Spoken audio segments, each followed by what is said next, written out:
नमस्कार, जी मीडिया में आपका स्वागत है। मैं हूं दिनेश शर्मा। मेरे साथ डायरेक्ट विद दिनेश में इस बार हैं आत्मनगर से विधायक सिमरजीत सिंह बैंस।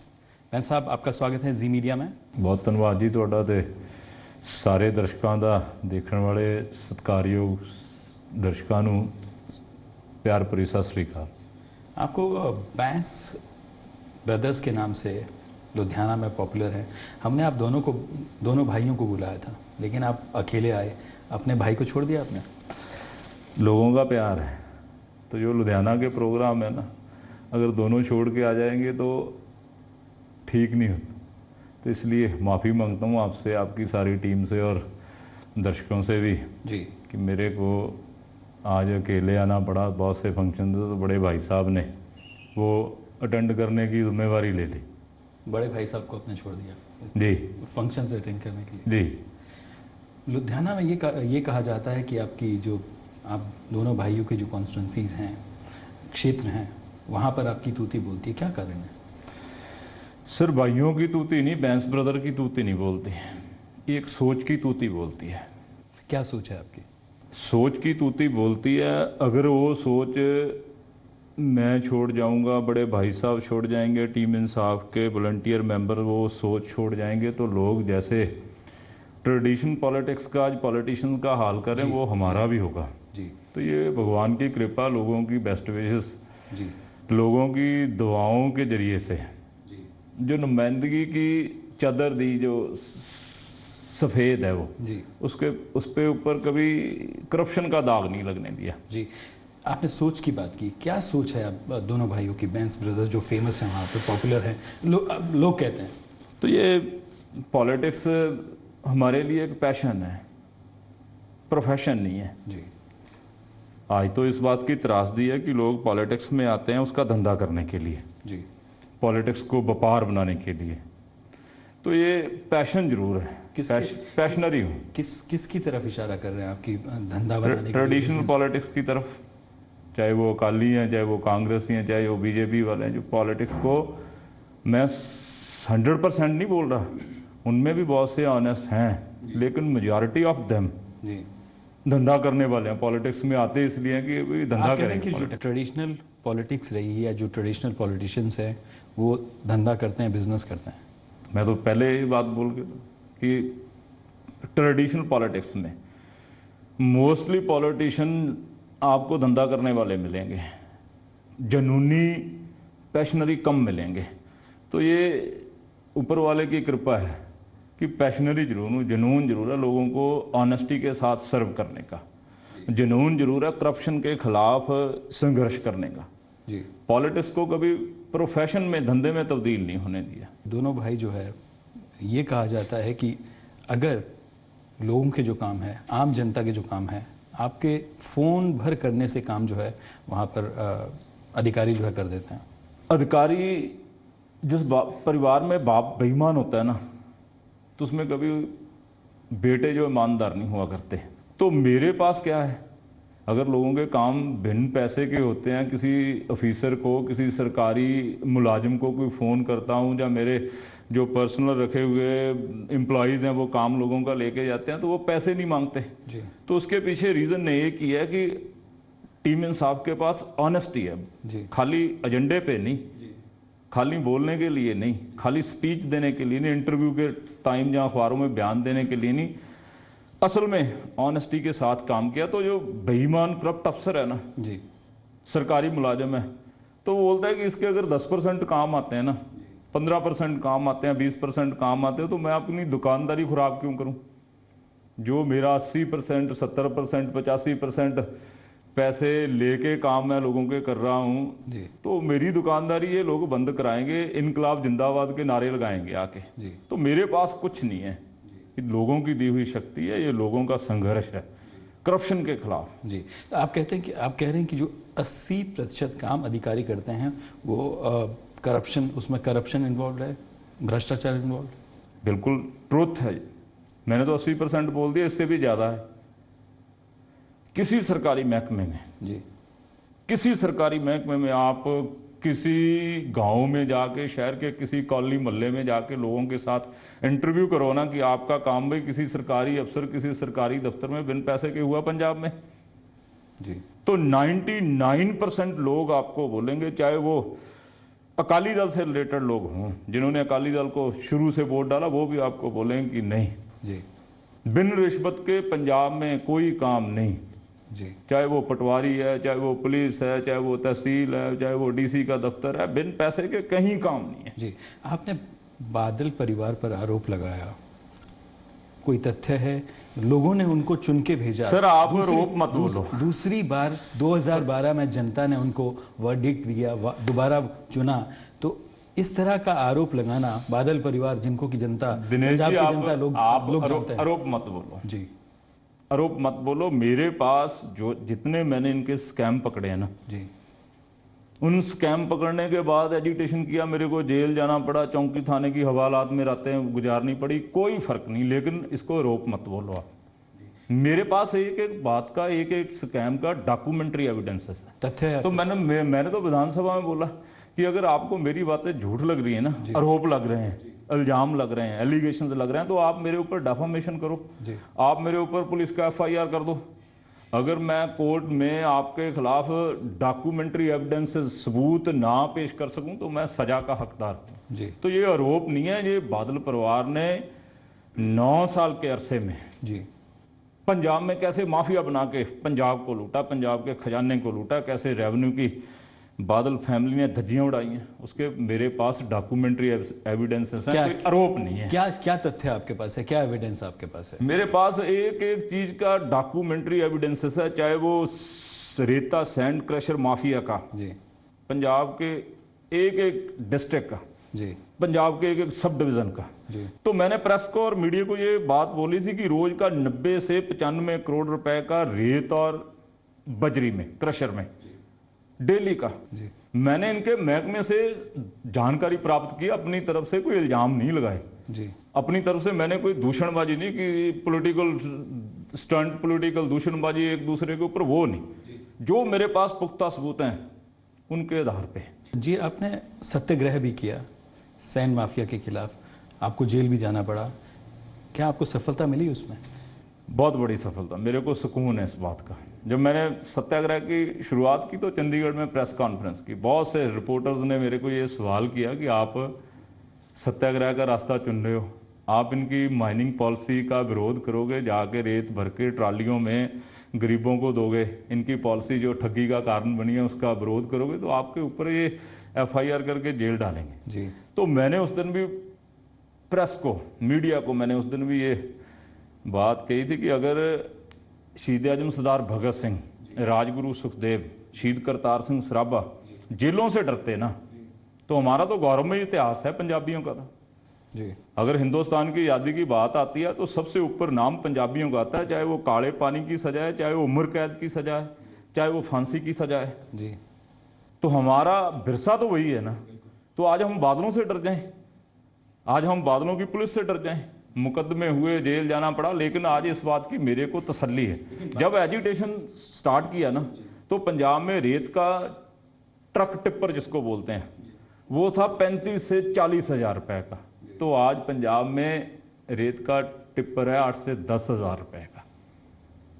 जेल जरूर गया 3 बार, टीम इंसाफ के मेंबर भारत माता की जय बोलते हुए, इनकलाब जिंदाबाद बोलते हुए जेल जरूर गए, लेकिन आज इस बात की तसल्ली है। मैं लेबर की मंडियों में जाता हूँ, जहाँ पे मिस्त्री मजदूर मंडियों में, लेबर मंडियों में, तो वो दुआएं देते हैं। जी, तो आप कह रहे हैं कि सैंड माफिया में अगर नकेल लगाने में कामयाबी अगर जो आपको मिली, वो उसमें बड़ा मतलब ये कहा जा सकता है कि एक आपका जो सत्याग्रह है उससे सफलता मिली आपको? सर बिल्कुल, ऑफ कोर्स आप आंकड़े ले सकते हैं, आप रेट ले सकते हैं कि पंजाब में पिछले अप्रैल को रेत का क्या रेट था और आज का रेट क्या है रेत का। जी, ये मैं ये नहीं कहता कि बादलों ने कोई इस पे बेईमानी बंद की है, लेकिन कुल दुनिया में पंजाबी, हर मुल्क में पंजाबी हैं, दुनिया के हर मुल्क में पंजाबी बसते हैं, तो किरकिरी है जी, डेमोक्रेसी है, किरकिरी है। आप बादल परिवार के खिलाफ इतना बोलते हैं, बादल परिवार ने कुछ तो अच्छा किया होगा पंजाब के लिए। सर, पंजाब के विकास की बात है, लोग कहते हैं सर, विकास हुआ है पिछले 9 साल में पंजाब में, विकास हुआ है। तो बहुत बड़ा एक्सपीरियंस है, लेकिन लोग अगर आपके पास है पंजाब में कोई डेवलपमेंट जी तो आप मेरे को बता दो, उस पर डिबेट करेंगे। उप मुख्यमंत्री खुद कहते हैं कि पंजाब में अगर विकास हुआ तो उनके पिछले 9 साल का जो कार्यकाल है उसमें हुआ।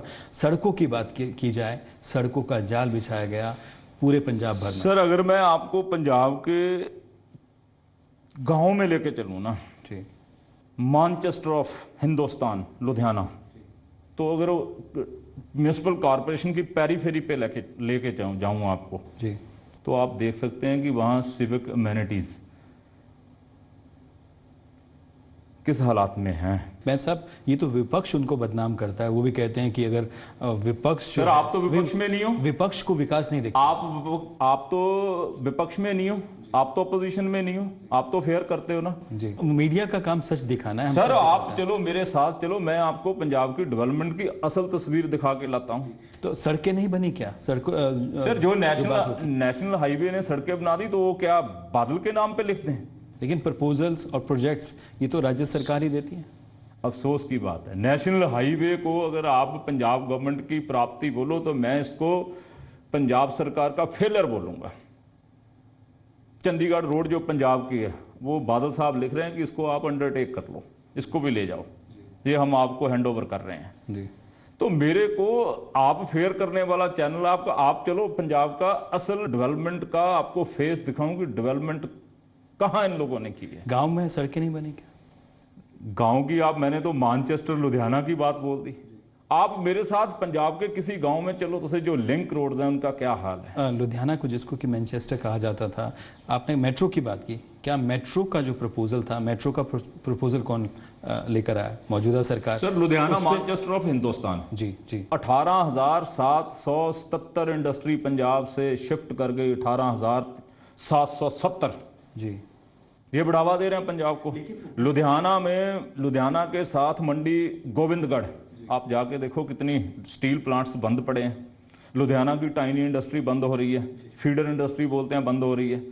तो लुधियाना को, अगर आप लुधियाना की बात करें ना, वो इकोनॉमिकल हब है पंजाब का, सबसे बड़ा रेवेन्यू लुधियाना देता है जी। तो अगर मैं लुधियाना की स्पेशली बात करूँ ना, तो लुधियाना में पिछले 9 साल के अरसे में कोई मेरे को आरओबी बता देंगे, मेरे को आरओयू भी बता देंगे, मेरे को फ्लाईओवर बता देंगे जी। एक सिर्फ जो साधारण बाईपास बोला दुराहा से फिरोजपुर रोड, पिछली गवर्नमेंट में अड्डी चोटी का जोर लगा लगा के बोलते थे जी। कि हम इसको कंप्लीट करेंगे। आप वहां पे जाके शूट करके आ सकते हैं कि वो कंप्लीट हो गया, नहीं हुआ जी, अभी भी अनकंप्लीट है। मेट्रो, सर मेट्रो के लिए बड़े बड़े ब्लूप्रिंट तैयार हुए। सुखबीर बादल जी ने बड़े गप्पे हमारी बड़ी बड़ी लोगों में आके मीटिंग्स की, बड़ा बड़ा प्रेस को फुल पेज के अखबारों को इश्तिहार दिए कि मेट्रो आ रही है, तो कहाँ गई मेट्रो? लेकिन समझौता तो हो गया दिल्ली सरकार के साथ, दिल्ली के साथ कहाँ हो गया मेट्रो लाने के लिए? कहाँ हुआ समझौता?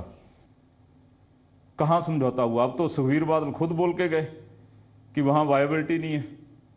तो जब लोगों को मूर्ख बनाया, 2 साल बोलते रहे, अखबारों में इश्तिहार आते रहे, तो एक बोझ किस पे है, एडवर्टीजमेंट का बोझ किस पे डल गया? गप्पे मारी, कहाँ है, कहाँ दिल्ली मेट्रो के साथ मेट्रो की बात? अब तो आप खुद ही ड्रॉप कर गए कि खत्म हो गई कहानी, मेट्रो की नहीं चल सकती वहाँ। मैन साहब, एक वक्त में आप करीबी माने जाते थे बादल परिवार के, क्या कारण रहा कि आप आज उसी बादल परिवार के खिलाफ इतना, मतलब आप कह रहे हैं? सर मेरे को पता था कि आप क्यों बोलते हैं आप ये सवाल आप मेरे से जरूर करोगे। जिंदगी में मैंने एक ब्लंडर मिस्टेक कर ली। जनता जानना चाहती है, सर लोग मैंने जानना जिंदगी में एक ब्लंडर मिस्टेक कर ली, जो सारी जनता सुन रही है, देख रही है, तो मैं फिर दोबारा माफी मांगता हूँ, दोनों हाथ जोड़ के लोगों से माफी मांगता हूँ। मैंने जिंदगी में एक ब्लंडर मिस्टेक कर ली। मैं पैशनरी हूँ, प्रोफेशनरी नहीं। इंडिपेंडेंट जिता दिया, इंडिया का हिस्ट्री क्रिएट कर दिया लोगों ने, मैंने नहीं, लोगों ने किया। आंदोलन किया लोगों ने, एक कैबिनेट मंत्री को हरा दिया, दूसरा मेयर को हरा दिया, वो भी कोई 5, 7, 10 हज़ार वोटों से नहीं, 30,000 से ऊपर। तो मैंने ब्लंडर मिस्टेक कर ली, कुछ लोगों के कहने पे आके मैंने मेंबर एसोसिएशन ले ली अकाली गवर्नमेंट की। मेरी ज़िंदगी की सबसे बड़ी भूल थी ये। तो जब मैंने एमपी का इलेक्शन लड़ा ना इंडिपेंडेंट, तो मैंने उस दिन लोगों से माफ़ी मांगी जी। मैंने लोगों से माफ़ी मांगी कि आपने तो मेरे और बड़े भाई साहब को इंडिपेंडेंट जिताया था, आपने तो इंडिया की हिस्ट्री बनाई, कभी एक परिवार में 2 इंडिपेंडेंट सगे ब्रदर नहीं जीते, तो आपने भी हिस्ट्री बनाई थी, मेरे से एक गुनाह हो गया जी। मेरे से एक गलती होगी, उसकी मैं माफ़ी मांगता हूँ और आगे से ये गलती नहीं कभी होगी। लेकिन मैंने उस गलती से एक बिटर एक्सपीरियंस लिया, कड़वा तजर्बा लिया जी। ये आरोप आपने तब नहीं लगाया, अब आरोप लगा। सर मैं तो माफ़ी मांग के 1.5 साल में गवर्नमेंट का एसोसिएट मेंबर रहा, लेकिन एक दिन गया मैं सीएम के रेजिडेंस पे, जी। मीटिंग की कॉल थी कि डेवलपमेंट के लिए कोई मीटिंग होगी, तो मैं भी बड़े चाह से गया, बड़ी फाइलें तैयार करके ले गया कि मैं लुधियाना शहर की लोगों की दिक्कतों का हल करा के आऊँगा, जी। लुधियाना शहर की डेवलपमेंट की कोई ना कोई स्कीम बना के आऊँगा, लोगों को कुछ डेवलपमेंट की बात आगे बताऊँगा। तो वहाँ पे क्या हो रहा है, वहाँ पे हो रहा है कि किसके पास भी आज कोई बंदा मन की बात मन में ना रखे, बाद में कोई हमारे से गुस्से ना हो, जिसके पास बोलो कौन कौन सी खड्ड में किसकी किसके साथ हिस्सेदारी है, किसके साथ वाइन कॉन्ट्रैक्टर के L1 और L13 के किसके साथ हिस्सेदारी है। तो मैंने ये गलती की है, मैंने ये गलती की है, मैंने ब्लंडर मिस्टेक की है, लेकिन एमपी की इलेक्शन जीत हार मेरा टीचा नहीं है। क्यों गलती मानते हैं आप? गलती इसलिए मान रहे हैं इसलिए मानता हूँ गलती इसलिए मान रहे हैं कि 2014 में आपको जो लोकसभा चुनाव था, पार्लियामेंट का चुनाव था, उसमें हार का सामना करना पड़े। सर मेरे को हार इतनी अच्छी लगी ना, वो मेरे को लोगों ने सजा दी। जब मैं गांव में जाता ना चोन प्रचार के लिए, तो मैं स्पीच करके स्टेज से नीचे आता था, तो गांव के जो लोग हैं ना, तो मेरे को बोलते थे, ओ भाई बैंस भाई दोबारा बादला जितना नहीं चले जाएगा। मेरे को लोग ऑडियंस में लोग ये सवाल करते थे हर गांव में। तो मेरे को सजा मिली है, लेकिन मैं संतुष्ट हूँ, मैं खुश हूँ कि लोगों ने 2,10,000 से ज़्यादा वोट एक इंडिपेंडेंट को दे दिए। 1947 के बाद आज तक लोकसभा में इंडिपेंडेंट को इतनी वोट। दूसरा, आपके बारे में ये कहा जाता है कि आप अधिकारियों से काम तो ले लेते हैं, लेकिन रोब से आप डरा कर उनसे काम लेते हैं। सर मैं आपको एक बात जी, जो लोगों का नुमाइंदा ना, चाहे वो सरपंच है, वो MLA है, MP है, उसमें 2 गुण जरूर होने चाहिए जी। वो नरम भी चाहिए, वो गर्म भी चाहिए। जिस सांप में डंग नहीं होता ना, उसको जो बैगर्स हैं मंगते हैं, वो गल में डाल के घरों से आटा इकट्ठा करते हैं उस सांप के जरिए। जी।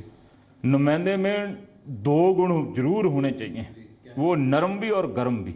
अगर बेईमान अफसर नुमाइंदे की बात सुनेगा नहीं, तो लोगों के बिन रिश्वत के काम नहीं होंगे। तो आप कह रहे हैं कि अधिकारियों को बिन खज्जल खुआरी के काम नहीं होंगे लोगों के।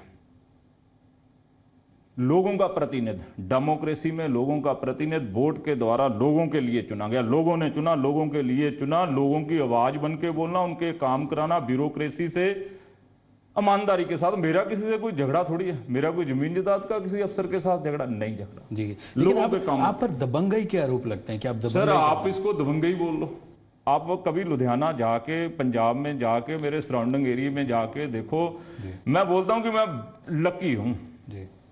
आप कह रहे हैं मैं लकी हूँ, किस्मत वाला हूँ, लोग प्यार देते हैं मेरे को। जी जी। मैं साहब, आप कह रहे हैं कि आप लोगों के लिए, जनता के लिए दबंगई करते हैं। सर दबंगई नहीं करता, आप बोलो इसको दबंगई, लेकिन हम नहीं बोल रहे, जो आपके विरोधी हैं वो बोलते हैं। सर विरोधी का काम क्या है? विरोधी तो विधानसभा में क्या बोलते हैं जी? विरोधी मेरे को बोलते हैं बैंक सबसे बड़ा चोर है, बैंक सबसे बड़ा रेवेन्यू को लूट रहा है। सत्ताधारी बेंच बोल रहे हैं, रूलिंग पार्टी के MLA मिनिस्टर्स बोल रहे हैं कि बैंक लुटेरा है जी। तो मैंने उनको पूछा कि सरकार किसकी है? अगर आपका सबसे बड़ा पोजीशन करने वाला बंदा रेवेन्यू चोरी कर रहा है जी, तो ये फेलियर है। मुख्यमंत्री को बोलो कि इस्तीफा दे दे। मेरा सफर खुली किताब है। मैं विधानसभा में बोलता हूँ ये दबंगई नहीं है जी, ये लोगों की सेवा है, सत्याग्रह का तरीका है। महात्मा गांधी जी को नमस्कार करता हूँ, शहीद आजम भगत सिंह को सलूट करता हूँ जी। ये सलूट की बदौलत है कि उसकी कहीं प्रतिमाएं, कहीं बुत लगा तो उसको सलूट करता हूँ कि तेरी सोच पे पैरा जी।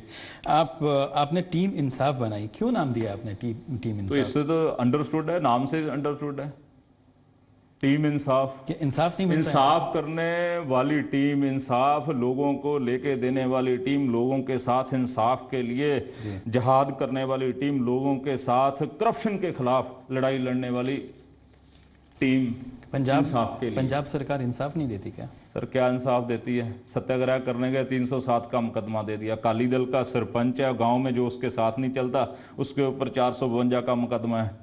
इंसाफ मिलता है पंजाब में? दूसरा ये भी बात आई कि टीम इंसाफ जो है, आप ही ने कहा कि उसको हम पार्टी के तौर पर रजिस्टर करेंगे, क्या ऐसे होना जा रहा है क्या? सर बिल्कुल करेंगे, लोगों की सपोर्ट के साथ, लोगों की बेस्ट विशेस के साथ, पैशनरी बन के जी, जुनूनी बन के जी, दिलेरी के साथ जी, लोगों के काम बिना खज्जल खुआरी के और करप्शन के खिलाफ जी, अगर पहरेदारी करते हैं। जितनी देर तक मैं तो स्टूडेंट्स के कॉलेज में जाता हूँ ना, जी, जी, स्कूल में जाता हूँ, तो मैं उनको मोटिवेट करके आता हूँ। जब मैं शील्ड देता हूँ ना स्कूल में जाके, विनर्स को कोई शील्ड देता हूँ, चाहे वो स्पोर्ट्स वाले हैं दूसरे, तो मैं उनसे पूछता हूँ बेटा बड़ा होके क्या बनोगे? कोई बोलता है बीटेक, कोई बोलता है बीडीएस इंजीनियर बनूंगा, कोई बोलता है मैं एमबीबीएस करूंगा। तो मैं बोलता हूँ ये पॉलिटिक्स, जी, तो बहुत से बच्चे बोलते हैं डर्टी गेम। तो इस डर्टी को साफ कौन करेगा? जी, फिर तो बादल है, बादल के बाद उसका बेटा, उसके बाद उसका बेटा। जी, तो ये हमारे को लूटेंगे, लूट रहे हैं, लूटेंगे और पिटाई करेंगे, झूठी एफआईआर करेंगे जितनी देर तक यूथ इस डर्टी गेम के डर्टी को साफ करने के लिए नहीं जाता। बैस साहब, ये भी चर्चा है, ये भी बात है कि बैस ब्रदर्स जो हैं वो आम आदमी पार्टी में शामिल हो सकते हैं। क्या आप आम आदमी पार्टी के साथ समझौता करेंगे, सीटों पर समझौता करेंगे, या आपकी जो टीम है इंसाफ टीम वो आम आदमी पार्टी में मर्ज? सर आइडियोलॉजी की बात है जी, आज उनके पास, आम आदमी पार्टी के पास एजेंडा है, जी, सिर्फ एजेंडा है। जी, लेकिन उस एजेंडे के ऊपर हमने पिछले लगातार 15-16 साल से लोगों को काम करके दिखाया है। जी, एजेंडा उनके पास है जी, लेकिन काम हमने करके तो दिखाया। आप कह रहे हैं कि जो आपका काम है मैं उनका आपकी एजेंडा है बात वो को एक डिनाई सा नहीं है। करता, मैं आपकी बात को डिनाई नहीं करता। मेरे साथ मीटिंग हुई थी, जी, मैंने सभी प्रेस वाले मेरे दोस्त हैं, मेरे को पूछते हैं कि तेरी मीटिंग हुई थी? मैंने बोला हाँ हुई थी। जी, क्योंकि हमारे पास लोकसभा का एक कड़वा तजर्बा है। जी, लाइक माइंडेड वोटर डिवाइड हो गया 2 हिस्सों में, जी, आधी वोट फुल्का जी को डल गई, आधी मेरे को डल गई। जी, तो जो ट्रेडिशनल थे वो घर में बैठे बैठाए मेंबर पार्लियामेंट बन गए। ये तो था 9 सीटों का हिस्ट्री। जी, अब पंजाब में 117 असम्बलीज हैं, तो 117 असम्बली में से अगर मैं ये बोलूँ ना, मैं प्राउडी होके नहीं ये बात बोल रहा जी, मैं लोगों की दुआओं के साथ, लोगों के प्यार के बलबूते पे बोल रहा हूँ कि टीम इंसाफ 20 सीटों पे तो इतनी स्ट्रांग है ना, इतना लोगों का पर्सनल रिलेशन है। तो 20 सीटें एक साइड करके बाकी पे बोलूं तो 10 से 15 हज़ार की कैपेसिटी है टीम इंसाफ की, लोगों के प्यार के साथ। लेकिन क्या आप आम आदमी पार्टी में जाएंगे क्या? सवाल ये है, सवाल सबसे मैंने तो बड़ा आपको पहले जनता जवाब दिया, जनता शायद जाना सुना नहीं चाहती आपने, मैंने आपको जवाब दिया कि मेरी उनसे मीटिंग हुई थी। है। जी, मीटिंग से लेकिन उनकी अभी पार्टी है, पार्टी की गवर्नमेंट है दिल्ली में, तो वो थोड़ा प्रोफाइल का आ जाता है ना कि हमारी गवर्नमेंट है वहाँ पे। तो मैंने उनको ये बात मीटिंग में भी कही थी जी, कि लाइक माइंडेड को आप मेरे को बुलाया आपने, मैं आपसे मीटिंग की है, तो आप भी बोल रहे हो, तो मैं भी ये बात समझता हूँ कि पंजाब में जो करप्शन की सिल्ट है ना, वो इतनी जम चुकी है कि इसको उखाड़ फेंकने में जी, डेडिकेटेड जुनूनी लोगों की जरूरत है। खाली एजेंडे पे अच्छी बातें लिखने वालों से काम नहीं उस चलेगा। पहली बैठक से आगे बात बढ़ पाई है क्या? बढ़ जाएगी। अभी तो क्या, अभी ड्यूटी क्या है? पिछले लंबे अरसे से ड्यूटी है कि भी बेईमाना के खिलाफ, करप्शन के खिलाफ, लोगों के काम के लिए, लोगों की खज्जल खुआरी को दूर करने के लिए टीम इंसाफ काम कर रही है। जी, अभी तो जब इलेक्शन आएगी तो देखेंगे, अभी तो काम की बात है ना। जी, तो मेरे को आज आप फेयर करके बताओ कि पंजाब में सही अपोजिशन किसने की है? लोग कहते हैं कांग्रेस ने, क्योंकि कांग्रेस जो है सर मेरे विपक्ष में है। को एक तो बता दो ना, मेरे को एक बात तो बता दो कि कांग्रेस ने यहाँ सही अपोजिशन की है। जी, ऑनेस्टी के साथ अपोजिशन करती तो पंजाब के ये हालात ना होते। 1,38,000 रुपए करोड़ का पंजाब कर्जई ना होता अगर ऑनेस्टी के साथ कांग्रेस वाले अपोजिशन करते। जी, आगामी विधानसभा चुनाव 2017 का जो विधानसभा चुनाव होगा उसमें आम आदमी पार्टी, आपको क्या लगता है कौन सा राजनीतिक दल जो है शिरोमणि अकाली दल बीजेपी की सरकार को, गठजोड़ को टक्कर देगा? आम आदमी पार्टी या कांग्रेस? अभी ये स्पष्ट नहीं है। ये क्लियर नहीं है। लेकिन एक बात स्पष्ट है, जी एक बात स्पष्ट है कि Akali Dal single digit party रहेगा। जी मतलब कि 9 से 10 उनके एमएलए नहीं बनेंगे। Single digit party Akali Dal, ये सामने लिखी हुई सच्चाई है। खडूर साहब जीते हैं, धूरी सीट जीते हैं, मोगा जीते हैं, बठिंडा में एक सिद्धू साहब वाली सीट जीते हैं। बाई इलेक्शन जीत के ये लोग सोच रहे हैं कि हम दोबारा तीसरी बार जो रिपीट करेंगे, तो ये ब्लंडर मिस्टेक है। इनकी गलत फहमियाँ लोग दूर कर देंगे। 2017 आने वाला, एक बात स्पष्ट है, गवर्नमेंट किसकी आएगी अभी क्लैरिटी नहीं है। लेकिन एक बात की 101% क्लैरिटी है कि Akali Dal single digit party. मैं साहब, आप SYL पर, पानी के मुद्दे पर किस किस स्टैंड से सहमत हैं?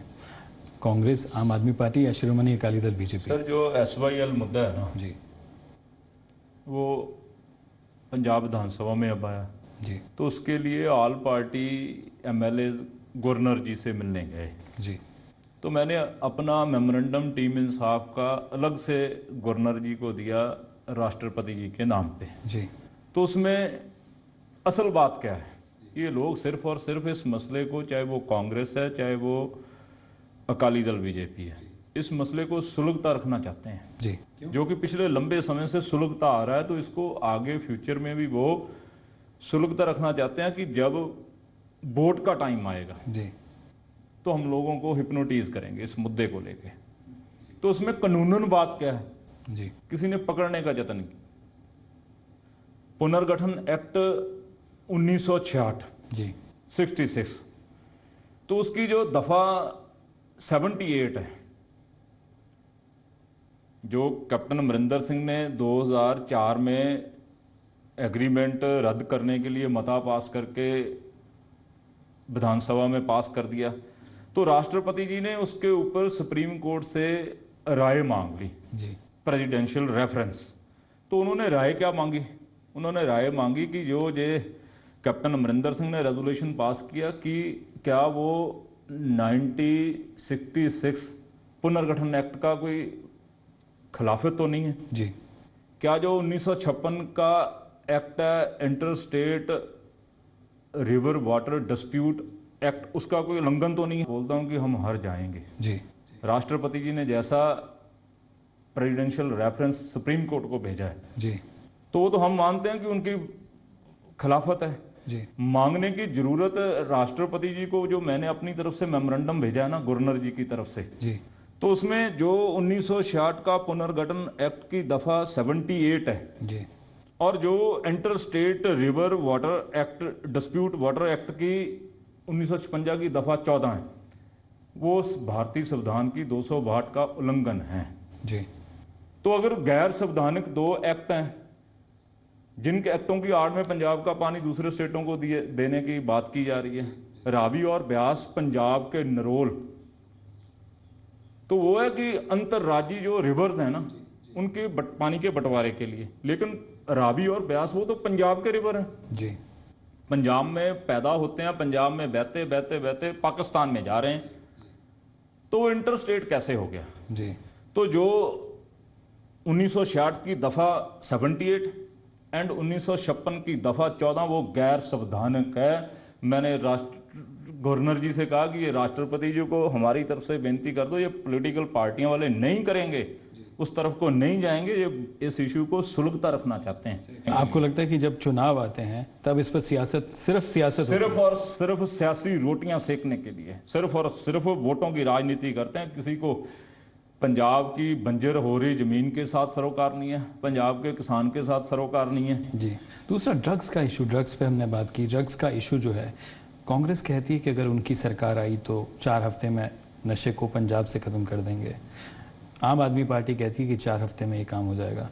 आपको क्या लगता है कैसे ड्रग्स का जो मुद्दा है, ड्रग्स का जो इशू है, और जो युवा, पंजाब का जो युवा है जो नशे की तरफ जा रहा है, उसको इससे दूर किया जा सकता है? क्या प्लान, आपके पास कोई प्लान है? एडिक्ट है ना जी, पंजाब पुलिस ने क्या किया, जितने बेचारे नशेड़ी हैं, जिनको नशे के कारोबारियों ने अपना कस्टमर बना दिया, जी, पुलिस ने उनको पकड़ा, जेल में भेज दिया।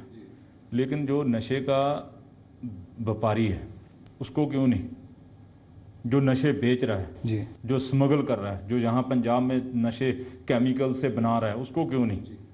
बट अगर सरकार ऑनेस्ट हो जाए ना, जी अगर मुख्यमंत्री डेडिकेटेड हो जाए, जी तो शाम को पंजाब में नशा खत्म हो सकता है। कोई बड़ी बात नहीं है, हो सकता है खत्म। आप कह रहे हैं कि एक दिन में जो है इसको खत्म हो सकता है, लेकिन उसके पीछे ऑनेस्टी की, डेडिकेशन की जरूरत है। आप कह रहे हैं स्ट्रांग विल होनी चाहिए। स्ट्रांग विल पावर की जरूरत है। नशा खत्म हो सकता है। नशा क्यों नहीं खत्म हो सकता? सरकार कोई कानून बना दे तो तुरंत लागू हो जाता है। चंडीगढ़ में आते हैं तो तुरंत बेल्ट को हाथ डल जाता है। जी डलता है ना हाथ? जी बिल्कुल बिल्कुल। तो वो कानून है। अगर मुख्यमंत्री चाहे, सरकार ऑनेस्टी के साथ चाहे कि पंजाब में नशे का खात्मा करना है, तो बड़ी बात नहीं है, खत्म हो सकता है, चंद दिनों में खत्म हो सकता है। जी आपको लगता है कि पुलिस जो है, पुलिस भी सही से अपना काम नहीं कर रही? लेकिन आए दिन जो गिरफ्तारियां होती हैं, आए दिन जो ड्रग्स पकड़ी जाती है, तो पुलिस पकड़ती है ना। सर कैसा जनाजा है पंजाब में लॉ एंड ऑर्डर का?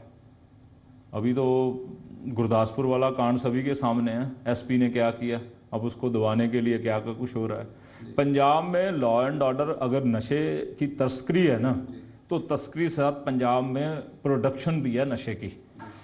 लॉ एंड ऑर्डर का जनाजा निकल रहा है। जी जी लॉ एंड ऑर्डर का जनाजा कैसा है? एक हेड कांस्टेबल एक इंस्पेक्टर को बोल रहा है कि तेरे को किस थाने का एसएचओ लगवा दूं।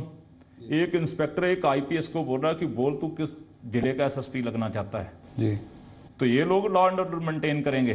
जी जो ऑनेस्ट लोग हैं ना, जो ऑनेस्ट पुलिस ऑफिसर्स हैं, वो रिजर्व फोर्सेस में हैं, वो पुलिस लाइन में बैठे तो हैं। आपको लगता है, आप कह रहे हैं कि पॉलिटिकल इंटरफेरेंस है, वो दूर होना चाहिए, वो खत्म होना चाहिए? 101% पॉलिटिकल इन्वॉल्वमेंट इन पुलिस ये 9 साल के अरसे में चरम सीमा पे है। जी जहां पुलिस को एक ये बताऊं कि घर का चौकीदार बना रखा है। जी लेकिन सरकार कहती है जो नशा है वो पाकिस्तान से आता है, सीमा पार से आता है, पंजाब में नहीं बनता है।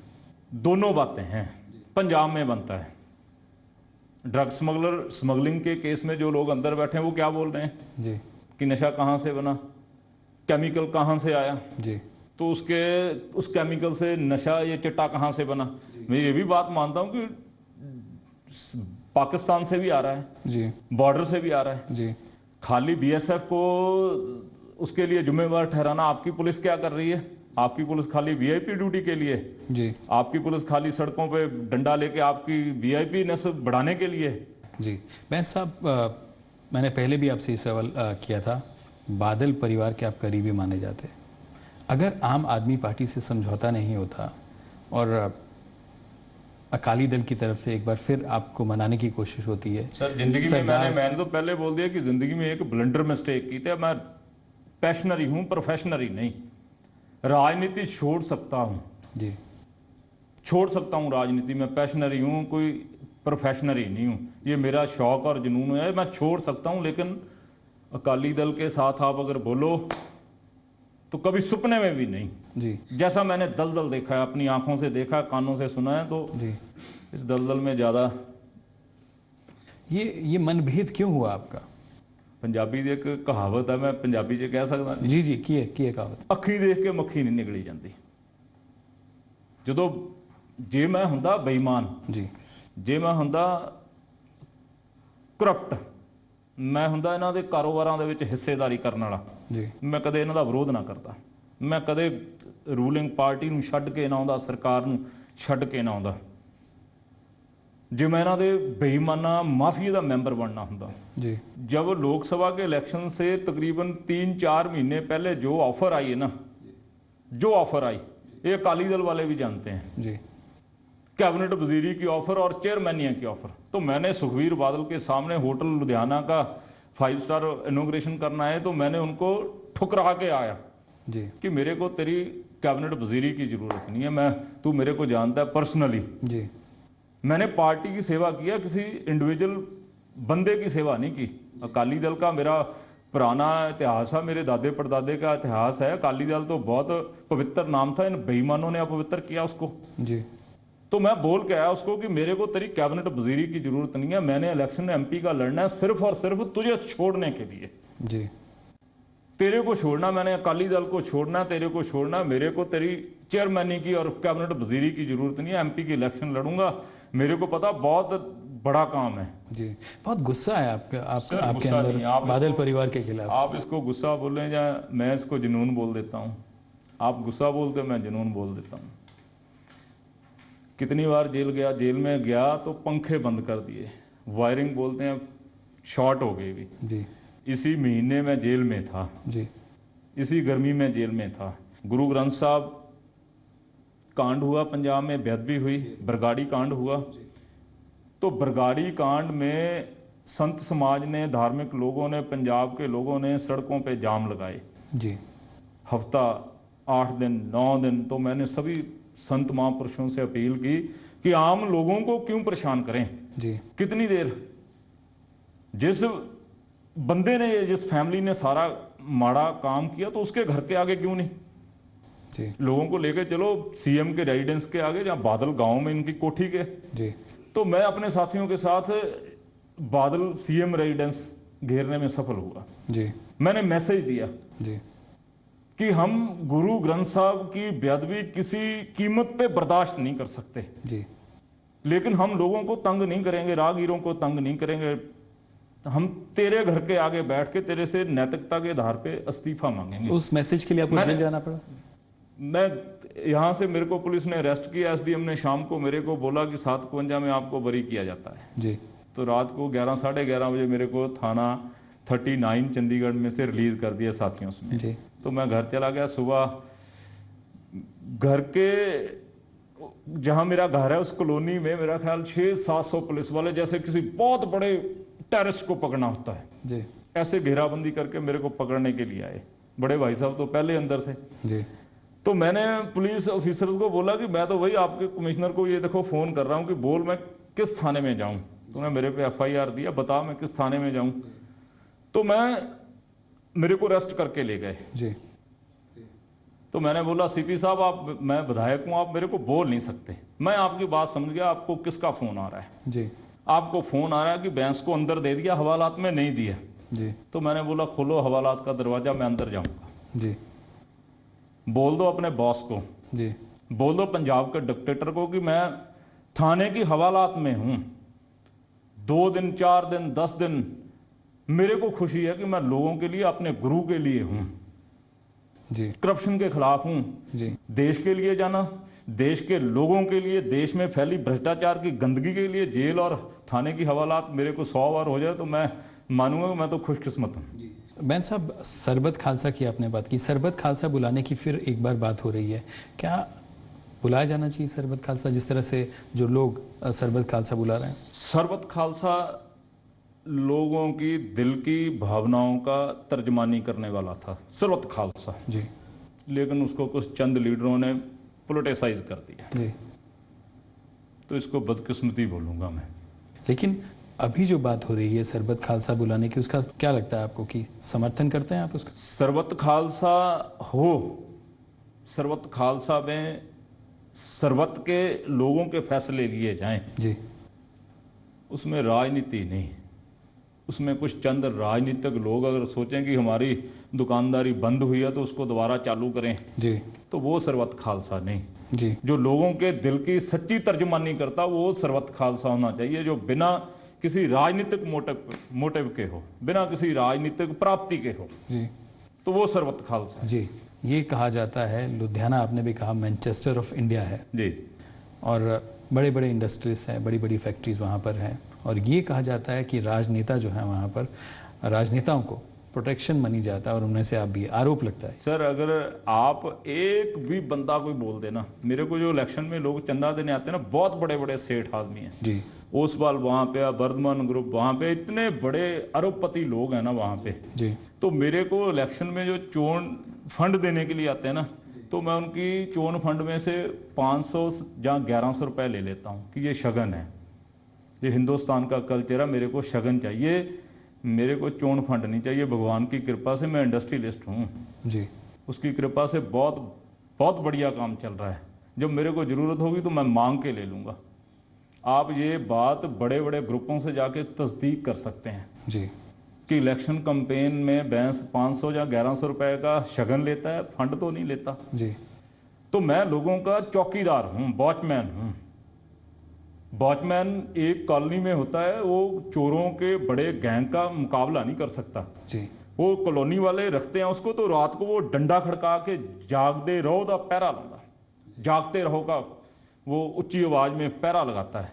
तो उसका मतलब होता है कि लोग जागरूक होके, जी तो मैं वॉचमैन हूँ, मैं चौकीदार हूँ, जी तो मैं इन बड़े बेईमान माफिया का मुकाबला तो नहीं मैं अकेला कर सकता, लेकिन जिस चीज का बीज बोआ जाए तो उसको फसल जरूर लगती, जी लगेगी जरूर। 100 दिन चोर दा ते एक दिन साथ दा जी आंदा जरूर आएगा।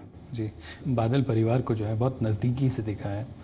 आपको उप मुख्यमंत्री सरदार सुखबीर सिंह बादल और मुख्यमंत्री विकास सिंह बादल, उनकी फंक्शनिंग में, मतलब उनके जो काम करने का तरीका है, किसका तरीका आपको सबसे अच्छा लगता है? एक करेला दूसरा नीम चढ़ा। सियासत से हटकर लोग, जो पंजाब की जो जनता है, ये जानना चाहते हैं कि वैसे साहब के शौक क्या है, दोनों बंधुओं के आपके? सबसे पहले आप। सबसे बड़ा शौक है संगत की सेवा करना, सबसे बड़ा शौक है। मैं काउंसलर रहा 10 साल, तो मैं हर मंडे कोई मेरा फैमिली का फंक्शन होता तो मैं छोड़ देता, तो मैं लोगों की सेवा के लिए, जुनून है, एक शौक है, सबसे बड़ा शौक है कि लोगों की सेवा करनी है दयानतदारी के साथ। भगवान कृपा करे, जब मैं सुबह घर से निकलता हूँ, जहाँ मंदिर गुरुद्वारे में जाता हूँ, तो भगवान से अरदास बेनती जरूर करता हूँ कि मेरे को बेईमान मत होने देना जी, मेरे को इसी ऑनेस्टी के रास्ते पे रखना, मेरे को किसी ओहदे की जरूरत नहीं है जी, मेरे को किसी कुर्सी की जरूरत नहीं है जी, भगवान कृपा रखना, वाहिगुरु कृपा रखना, मेरे को ईमानदारी बख्श के रखना। आपका जो परिवार है, आपका जो बैकग्राउंड की अगर बात की जाए, तो आपका परिवार में से कोई पहले भी राजनीति में था? बड़े भाई साहब, मेरे पिताजी, मैं अपने पिताजी को पूछ लेता हूँ, पिताजी आपके पिताजी और आपके दादाजी क्या होते थे? बोलते बेटा वो भी अकाली होते थे जी। तो बैकग्राउंड है जथेदार बड़े भाई साहब बड़ी देर से कॉलेज पॉलिटिक्स में, देन लोकल बॉडीज़ में, देन स्टेट में, देन SGPC के मेंबर भी हैं, तो यही बैकग्राउंड। आपकी स्कूलिंग कहाँ से हुई? आप कहाँ से पढ़े? सर मैं सरकारी प्राइमरी स्कूल, मैं तो अब कॉन्वेंट स्कूलों के फंक्शन में जाता हूँ ना, जी। तो मैं बच्चों को बोल के आता हूँ भी मैं सरकारी प्राइमरी स्कूल का पढ़िया है।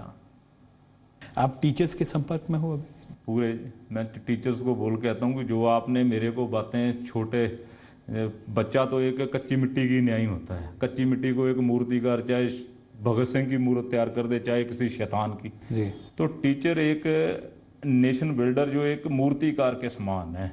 तो मैं टीचर्स को अभी बोलता हूँ कि आपने जो शिक्षा दी है ना जी, मैंने उसको पल्ले बांध के रखा है। जी। तो आप कह रहे हैं कि गुरुओं में जो है वो आस्था होनी चाहिए, टीचर्स में आस्था होनी चाहिए। टीचर और रोड मंजिल पे ले जाती है, लेकिन आप वहीं रहती है। टीचर और रोड भी वहीं रहेगी, टीचर्स भी वहीं रहेंगे, लेकिन वो यात्रु जो उस रोड को लेके किसी मंजिल पे पहुंचता है, जहाँ टीचर की दुआओं से, टीचर की मेहनत से, टीचर की दी हुई शिक्षाओं से किसी मंजिल पे पहुंचता है, उसको अपने गुरु टीचर का सत्कार जरूर करना है। जी।